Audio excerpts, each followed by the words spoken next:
What's up, Internet? It's Matt at Overkill Woodcraft, and as you can see, I'm outside doing some milling today. I've got all these pine logs bucked up, and I've gone ahead and made my first cut.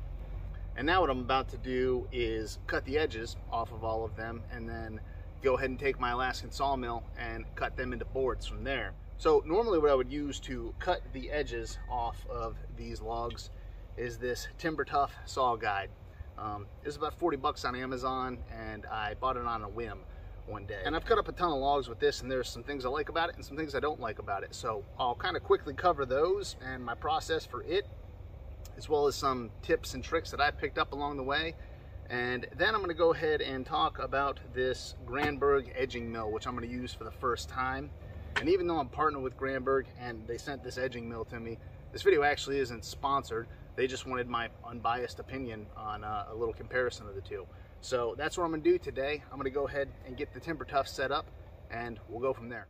So to save some time when milling, what I like to do is I keep my nicer chainsaw, which is an Echo CS590 that's modded. I keep that hooked up to my Granberg Alaskan sawmill. That way I can avoid having to switch between the two when I'm edging. And then so when I'm edging, I keep the Timber Tuff guide hooked up to this Proyama, I don't know. It's some sort of Chinese clone that I bought off of Amazon. And it has just over 50 cc's.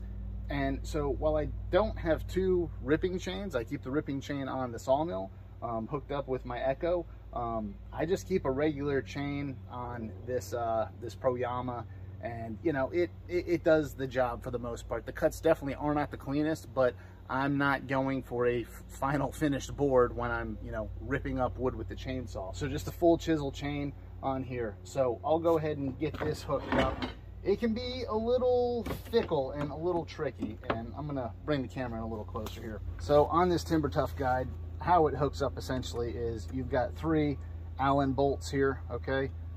You're going to place those in this little C channel around your bar, and just tighten them slowly but surely. I'm talking little tiny quarter turns at a time, okay? And it seems sketchy. I thought it was sketchy at first. I'm like, there's no way this is going to hold, you know, my power head, my bar, all of it while it's ripping through a log. But, you know, it holds up for the most part as long as, again, you incrementally and evenly tighten. So let's go ahead and do that.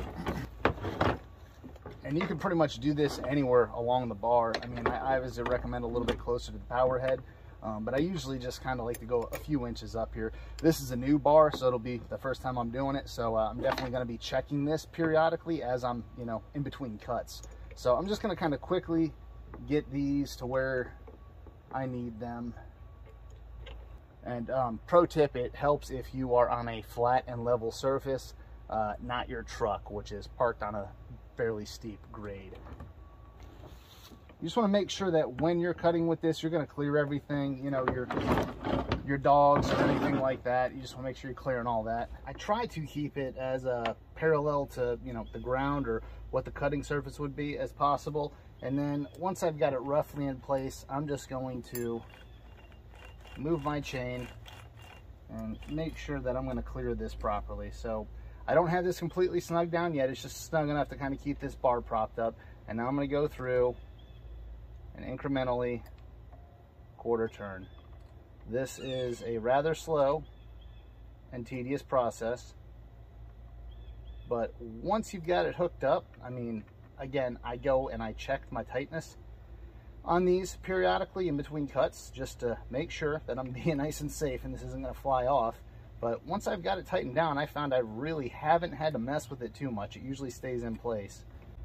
Another thing I've seen people do and heard of people doing with these Timber Tuff guides is actually drilling holes completely through their bar and then just, you know, matching everything up, lining everything up, and then bolting it through their bar. I'm sure that would be a lot easier than this, and it'd probably feel a lot safer too.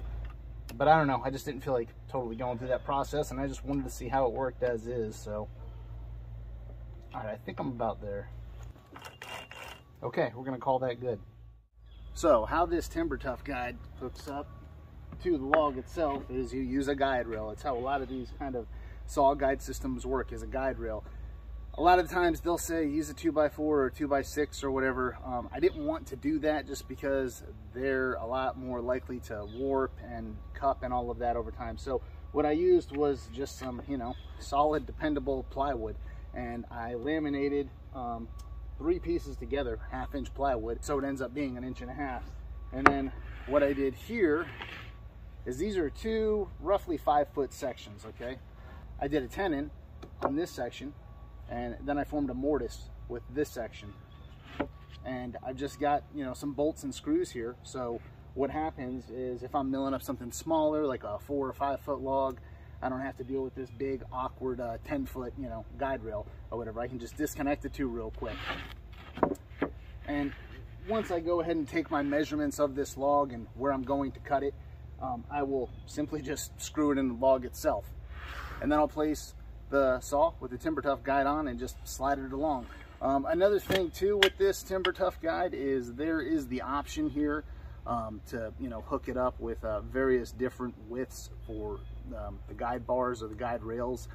I chose basically just to go with the 4-inch section, and the reason for that is because how it ends up working out, if I've got, you know, a thinner section of log, or even if I have a wider section of log, what I can do is I can pop this on here, rip one edge, okay, I'll go down that way, and then I can just turn it around, pop it on the other way, and rip it down that way. And those boards that I get from the logs end up being just under the width of my 6-inch joiner. So they end up being about 5 3/4 inches, and that works out perfectly for me. Just kind of a long range planning thing. So without further ado, I'm going to screw my guide rail into this log and then get to ripping. With this Timber Tuff guide, the width between where the guide ends and the teeth on the chain is about 3/4 inch. Normally I keep I don't know, like a 2-inch piece of 3/4 inch plywood that's longer out here, and what I'll do is just set that kind of on the edge. I'll just eyeball this, you know, to where I think I'm gonna maximize as much of the log as possible, and then I'll go ahead and I'll set my piece of plywood down and just make a tick on each end, and just kind of use that to flush up with each end of the log. In this instance, because I didn't bring any plywood with me, I'm just going to use the edge of this square. It'll work out just fine. So I'm going to go ahead and get this lined up, and I'm going to make a tick mark here. I'll bring it down to the other end of my log. And so that's what I'm talking about with my tick marks right there. That's just the width of my square. So now I'm going to put this back, line this up on each end, and go ahead and screw it down. So the tricky thing with the Timber Tuff guide is you want to have enough clearance on the end when you're finishing or exiting your cut. Normally, I like to have at least 6 inches hanging off of each end. The starting, how you start it isn't as big of a deal, all right? You can have essentially 0 clearance or 0 overhang, and because this guide allows you to tilt the saw, that doesn't matter. So, you know, I could probably even, actually, you know what, I think what I'm going to do for this, so I have enough clearance on my end, is just start it down here, okay? And then I can just dip my saw in and cut it that way, and that'll give me enough to make a nice, safe exit cut. And to secure this guide to my log, I just use these, I think they're the GRK, whatever. They're just construction screws, but don't get cheap with this, okay? Only use these like once, maybe twice, because if you strip these out, you're gonna have to do what I've done before, and that's fish a Sawzall or a multi-tool in there and go ahead and, you know, separate them that way. So got that one roughly secured in place, and now I'm going to line it up down here with my other tick mark, and now I'm going to go towards the middle, roughly secure that. I'm still lined up down here with my tick mark,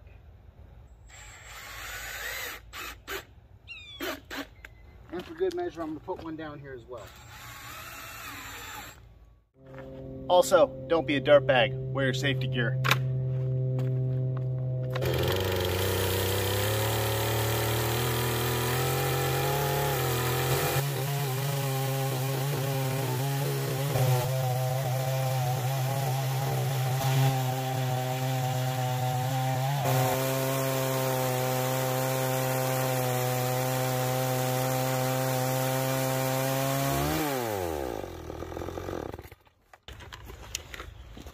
All right, so let's pop that off and see what's inside.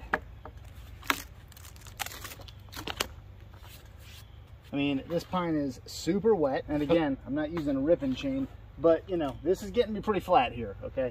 Definitely goofed up a few times here, but not the end of the world, you know. I'm still going to be able to reference this on the fence of a table saw if need be.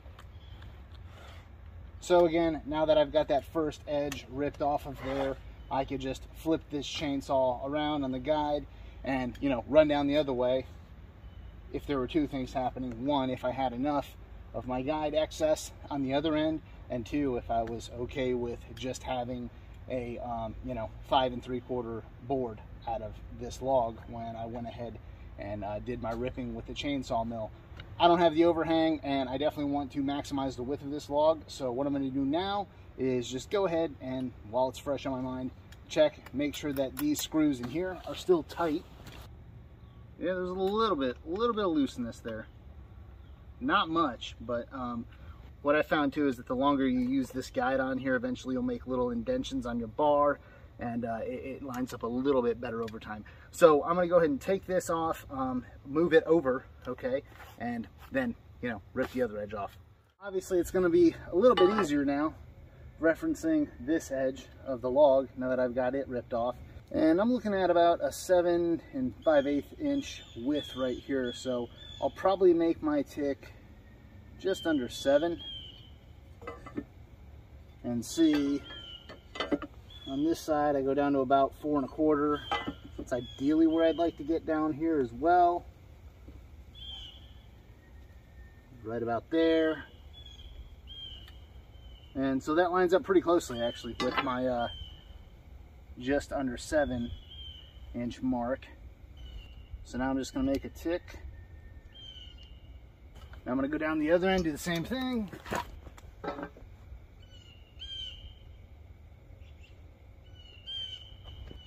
And again, in this instance, I'm going to make sure, because I'm going to be pulling it this way, the saw, I'm going to make sure my overhang is back here with my guide bar.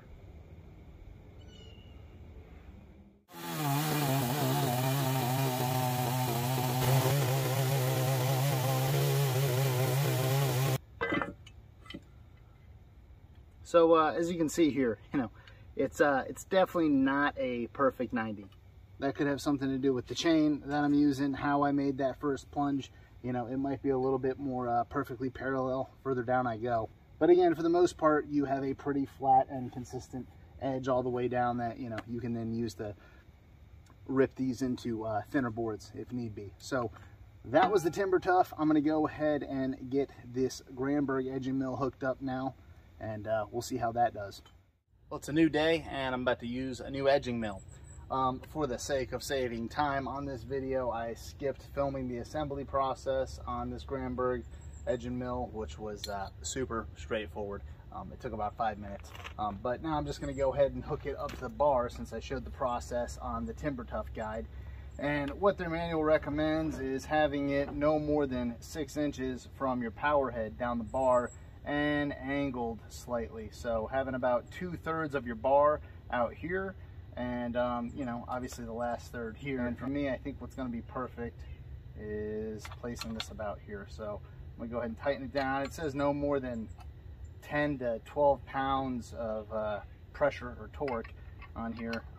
Obviously I'm just eyeballing it, but I'm going to kind of do it the same as last time and just incrementally tighten these. But it also says to not over tighten, so you know, I'm not going to torque this down. I'm feeling like that's pretty solid. So yeah, we'll go ahead and get this hooked up on the new guide rail. So I know I mentioned before with the Timber Tuff guide, I made this guide rail and everything for it because I preferred not to work with you know, a typical 2x6, and ironically enough, that is what this Granberg Edging Mill calls for when mounting these V-groove rails on there. So I was hoping that it would still work with my guide, but I don't think it will, because again, my guide is only 4 inches wide, and if I set this on here, this rail needs to sit flush with it as well. So it would be pushing it. Yeah, definitely be pushing it, because I'm not sure how well you can see, but I'm sitting right on the edge here. I mean, it might work, you know, but just for the sake of, you know, playing things by the book or whatever, I'm not going to use my existing guide rail. And I don't actually have a 2x6 at all, like at least not one anywhere near long enough for an operation like this.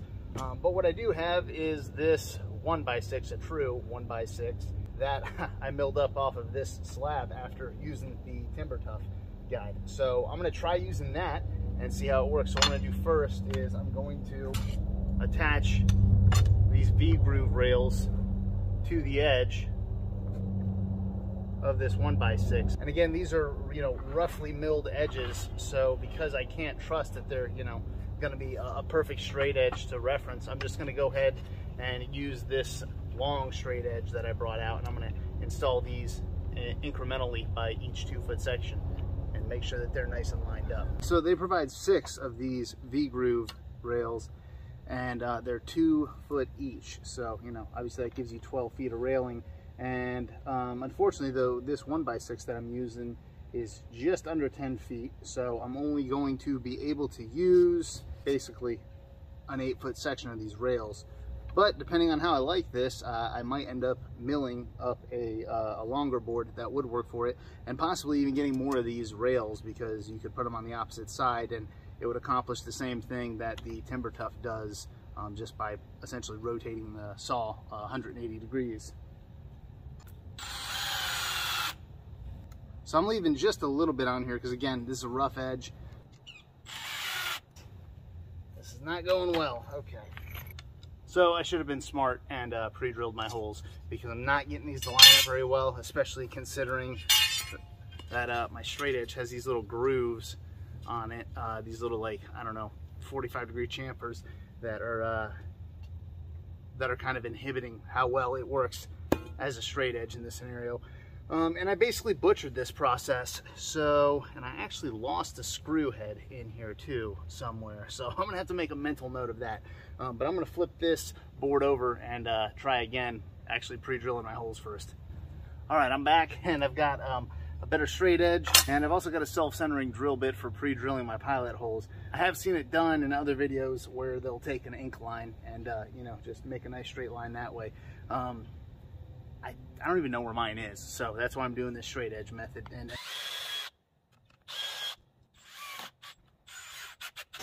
now I'm going to set this up for connecting the next V-rail.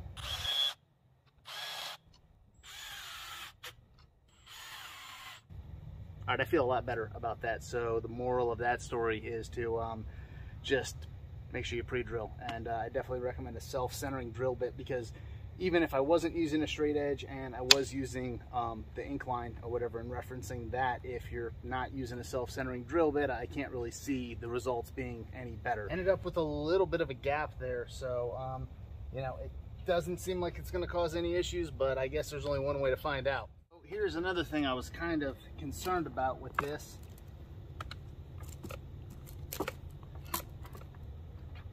My my chain and my bar is hitting the ground now, because I don't have this log propped up high enough. And you know, with the Timber Tuff, you can tilt it, and I honestly can't say if tilting it is, you know, a good thing or a bad thing, because I've never used something where the bar is fixed like this before. But clearly it's not going to work with this, so I just need to prop this log up a little bit higher. I just had it, you know, resting off the ground because it rained a little bit last night. So the next step in this process is to get my rail with my V-grooves on here and then secure it. And to do that, they give you these nails that they suggest pre-drilling holes through 3 different parts of the log.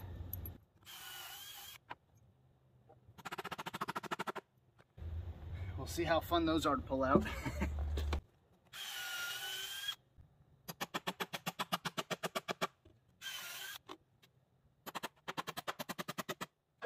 If I'm being completely honest, I probably would have preferred to use screws, but again, I'm trying to do an unbiased comparison of the two, and that includes, you know, what they're provided with for setting it up and securing it and everything. But I feel like screws I wouldn't have had to put in as deep, therefore not putting holes in as many of my boards that I'll use in the future. But you know, I'm using this for fencing, so it's not really a huge deal. Well, I suppose I should have seen this coming. Manual says put the nails in the desired location. Of course, my desired location is right in the way of this rail. So I'm gonna have to pry these out. Okay. Yeah, I'm not saying I'm the world's strongest man by any means, but these are a little bit difficult. Okay. There. Well, pry bar works a lot better than a hammer, but unfortunately the nail's bent. So there goes that idea. I'm just going to use screws instead. They're quite long too. My goodness. And again, that nail's bent. So, you know, these definitely aren't, I mean, not like I expect to be able to reuse nails, but you're definitely not going to be able to reuse them. You're going to have to use screws or something else at some point to begin with. So.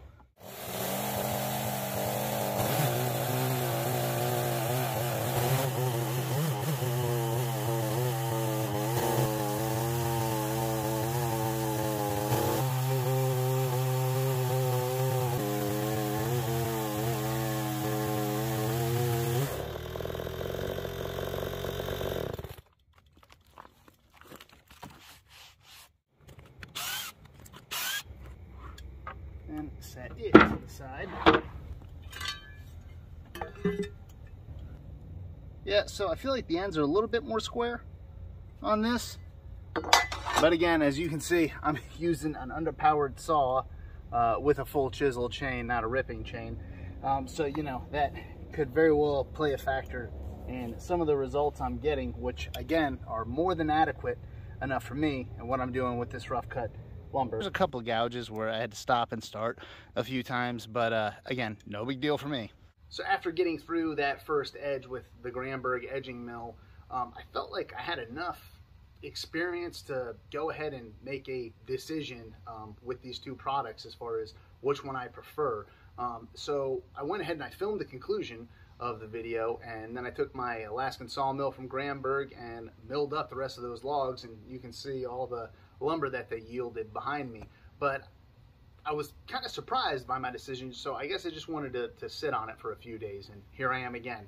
And while my decision's the same, it's only right that I talk about some of the pros and cons first of the Granberg Edging Mill. And the first one that sticks out to me is the ergonomics of it. The pushing motion of the Granberg Edging Mill is a heck of a lot better on my back than the pulling of the Timber Tuff Guide. And I've mentioned in one of my past videos that I'm 100% disabled veteran, and I'm not trying to like throw my business out there or anything like that. The reason I bring that up is because I do have some medical stuff going on, and a lot of that is in my back. So, you know, whatever I can take for any kind of relief, because doing a lot of this, it does help alleviate some of my injuries, but it can also just make them worse if I'm not careful.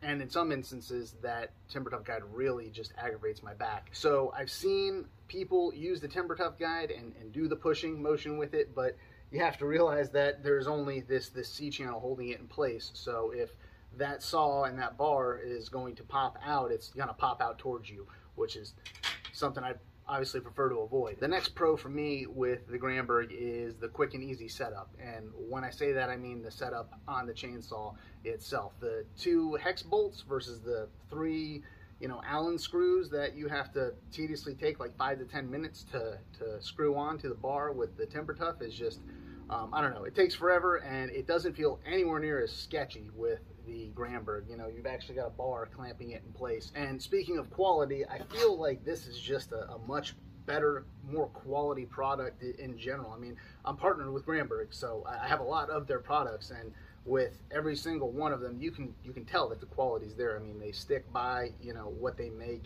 and it's clear that they take pride in it, and it's also made in the USA, so that's definitely a plus. But it is more expensive. The Timber Tuff Guide was 40 bucks for me, and this, I believe, is $155 last I checked on their website. And then you also have to factor in those V-groove rails if you want to have enough to, you know, flip the chainsaw around at 180 degree and just run right down the other side of the board without having to, you know, disconnect that 2x6 board. you would have to get more V-groove reels, depending on the length that you're trying to accomplish. What they give you is enough to accomplish, 12 foot one way, or 6 foot, just flipping the saw around and going both ways. So that's a factor as well. But again, I feel like that it's a much better quality product, and you're definitely getting what you pay for with this. With the Timber Tuff Guide, I mean, there's a lot less to it, but you probably can't see this too well, but some of these have already kind of started to lean in. And I mean, while it's held up for what I would consider to be a pretty good while for me, I'll be curious to see how much longer it continues to hold up. So, and then lastly, I do feel like I had a slightly better, or more of a 90-degree cut with the Granberg, but it's kind of hard to factor that in. Like I said, I'm using that underpowered chainsaw, and I'm not using ripping chain. But I mean, you can just look at it and see it was a slightly better cut. Now, if you're like me, in instances like this where you really don't care about the condition of the edge, as long as it's relatively flat and straight, then that's not really a factor. Or if you've got a joiner, and you don't mind going through that process as well. But again, I'm using this stuff for fencing. In this situation, it doesn't have to be perfect for me. In a lot of the situations, it doesn't have to be perfect for me, because even if I am going to use it for something finer than fencing, like furniture, it's going to have to dry. It's going to have to go through the whole process that I'm sure you're aware of, and the wood's going to warp and change throughout that process anyways, and it's going to end up needing to be milled. So now, as far as some of the cons go with the Granberg, I already covered the price and how that might factor in depending on your setup and the size of the logs that you're looking to mill. But I think the setup itself is a con, and I mean setting it up on the log itself. Nails, don't get me started on the nails. I don't like the nails, like I said. I don't even think that it's worth trying to use them even once. So just stick with screws or something that is going to be a little bit more easily repeatable to use. But then there's also the fact that it has to be a minimum, I shouldn't say a 2x6. You could get away with, I would suppose, a 2x5 using this on that. But you don't have kind of some of the options that this Timber Tuff Guide offers. I mean, you can go from a 2x4 to a 2x6 with this, and I mean, they've even got some skinnier, narrower options on here, but I would never see myself going that narrow. So I guess that just kind of depends on your setup. With me, I like the ability, like I said, I'm milling a lot of boards here, and it works out perfectly to where they can be under the width of my joiner's maximum capability. So I do like the ability to just be able to flip it around. Then there's also the fact that with the Timber Tuff Guide, you can tilt it, whereas with the Granberg, you can't. And I know I keep saying it depends on your setup, but if you're milling up bigger logs, or you're able to get them higher up off the ground, then the fact that the Granberg doesn't tilt isn't going to be a factor. With me, you saw, like, I was milling up those smaller pine logs. It's still harder for me to get those higher up off the ground, because you see where I'm at. I mean, not right here, but when I'm out there in the woods most of the time when I'm doing anything chainsaw milling. So even if I did have heavy machinery, it's going to be hard for me to get that heavy machinery out there. It's nice and convenient. You can just take a sawmill and go through it, but I think that's something people forget to factor in a lot of times, is how are you going to maneuver these logs around. And I think that that's going to apply to just about anyone in this situation. I mean, unless you're you've got some super flat land and whatever the case may be, and you've got heavy machinery, then probably not. But it's just something to keep in mind, that when you have the ability to tilt the saw like you do with the Timber Tuff Guide, you can get away with the logs being much lower off the ground. I mean, I'm talking inches off the ground. So, and for me, that's a bigger deal. In fact, it's such a bigger deal that that's probably why I'm going to end up using the Timber Tuff Guide much more than the Granberg. It'd be a completely different story if I could get them higher up off the ground, and it would feel a lot better on my back that way. But until then, it just seems like it's going to take me more time to use this, and not even just with the setup, but again, repositioning everything. I think for bigger operations, this Granberg is probably the way to go. And when I say bigger operations, I mean bigger logs. So, and even if you're just a bigger operation in general, and you have more of the capabilities that I've mentioned that I don't have. Either way, they're both obviously solid products that have worked for me, and I don't think you go wrong with either of them. So I would just say consider what your operation is, consider where you're going to be and how that's going to play a factor in everything, and then make your decision based off of that. I hope that this video helped you come to that decision. I know that I had a ton of questions and had to do a ton of research when I was looking into, you know, something along these lines. So hopefully this saves you from having to do some of that. In the meantime, I'd appreciate a like and subscribe, and I'll see you next time.